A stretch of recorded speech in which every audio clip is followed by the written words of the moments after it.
This is a mouse pad that I created because I needed another mouse pad. See, I was using my mouse on my table upstairs because I don't like being downstairs in my office, and now that I have a MacBook, I can use that anywhere.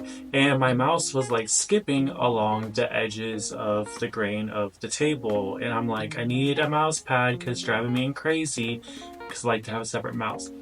So this one is a design I created. It's like a patchwork design on here, and we're going to create this using the art of sublimation.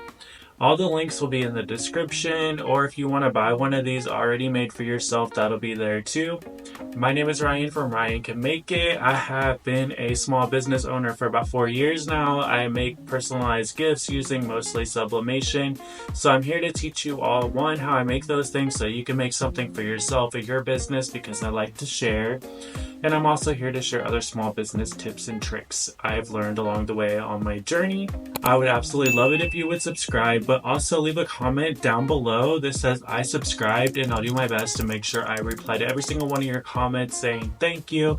I really, really appreciate it. Now let's go make one of these mouse pads. To start off, I already measured my mouse pad. I get these off of Amazon. Again, they'll be in the description if you would like to get some for yourself. So I just measured it and then printed out the size that I needed. You'll want to go ahead usually and lint roll your substrate so that way there is no little specks and all the ink gets on there nice. Because if you didn't know, lint will turn blue whenever you heat press it, and you don't want that. Now this is a black mouse pad at the end of the day, so if I wasn't making this video, I probably would not have lint rolled it, and it's for myself. So I just put it face down on my substrate using heat tape, and I'm gonna put 4 pieces, one on each side, to put it on. On my heat press, I am doing 360 degrees for 60 seconds.